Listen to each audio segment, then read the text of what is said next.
Hello citizens, this is Councillor Gian-Carlo Carra. This is a late breaking update for my neighbors in Inglewood.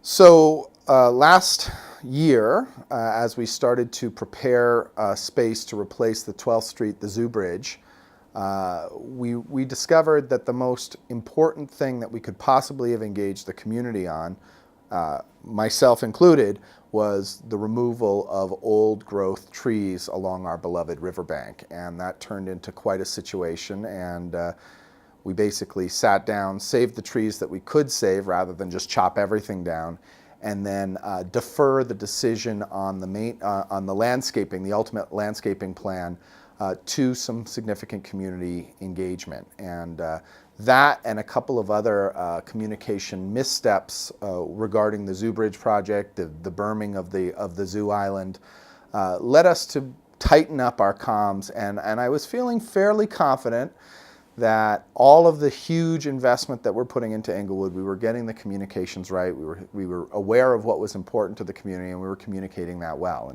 And this also means that they were communicating to me well, if city staff was communicating to me well. So I was horrified when yesterday, as we started the very wrought work, or the very emotionally wrenching work of removing a bunch of trees along the south side of 17th Avenue on the Inglewood side of the Cushing Bridge and on the Deerfoot side of the Cushing Bridge to make way for the Southeast 17 Transit Way, that I was getting calls from people saying, why are they taking out so many trees? And my initial reaction was, I thought we'd sort of discussed this, and I thought we were all okay with the idea that we're building this amazing transit connection with a multi-use pathway that's going to give us unprecedented connection across the Deerfoot to the river path and the irrigation canal paths system, and a safe trip up to International Avenue and high quality transit. And we're also going to be doing landscaping that's going to bring in at least 2-for-1 trees, better stormwater management, and better habitat over time. It's sad that we're losing some trees right up against the very busy road of 17th Avenue Southeast, but I thought it was okay. But I started getting texts and emails from people saying, no, it's more than this. This is a problem. And I went out to the site and was gobsmacked to see dozens and dozens of trees well south of the right-of-way for the Southeast 17 Transit Way, wrapped with red tape. And as I got up closer, it had City of Calgary logos on it, and attached to trees and to this tape were pieces of paper saying that public tree slated for removal. And I was like, what the hell is going on? Now, 2 weeks ago, in my role as chair of Community and Protective Services, I had all of the department heads for Community and Protective Services and the general manager in my office, and we review the upcoming agenda for Community and Protective Services Committee, and we also talk about other things. And one of the things that I sort of put on the table was, I'm hearing a whisper that there might be some kind of funding or something for some kind of bank remediation south of the Cushing Bridge. Does anyone know anything about that? And the general manager said, no, I don't. And the parks director said, no, I don't. And I said, well, let's figure out what's going on. And so when I was standing out there in the rain amongst those trees that are slated for destruction, I'm thinking to myself, could this be that project? And nobody from parks knows about it.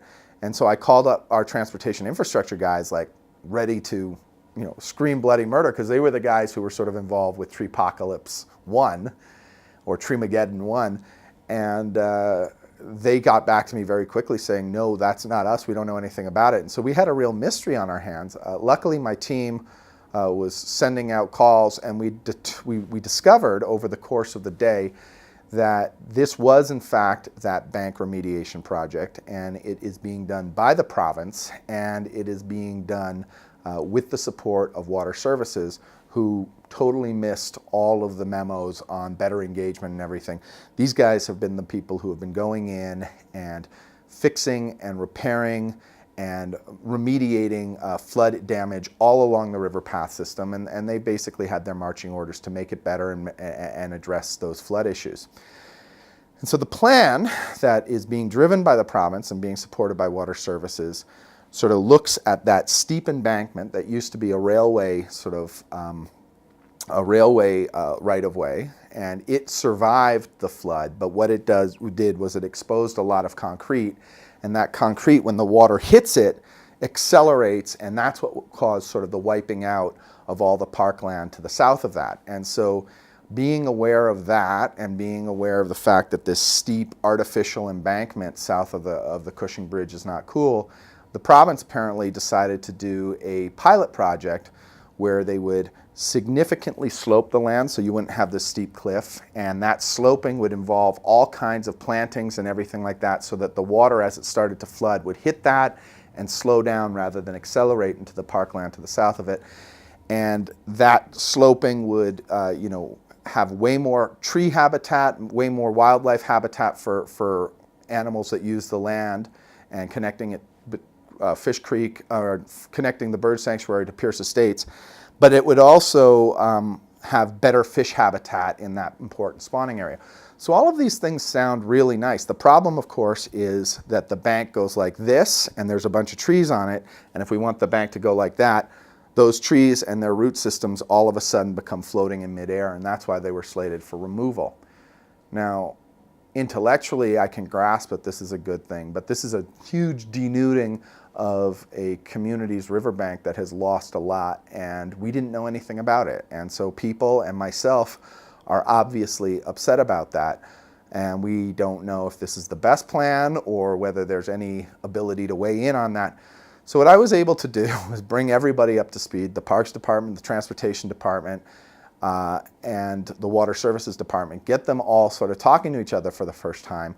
We've been able to stay the removal of those trees. They don't have to go immediately. I think they were just trying to sort of conveniently get rid of everything, in one fell swoop. And we're going to have a conversation with the community about this plan, and we're going to think about it, and we're going to decide, is this great and the right thing to do, or are there things that we have to do differently? And I don't know how much control we have over this being a provincial project, associated with flood mitigation, but we definitely have the time right now to dig into what the project is, to sort of explore how we feel about what's being proposed and what we can do about what's being proposed. So Treemageddon version 2.0 is on temporary stay, and hopefully over the next weeks and months we can sort of come to terms with a go-forward position that we can support. This is Councillor Gian-Carlo Carra, promising more engagement in the future on this, signing off.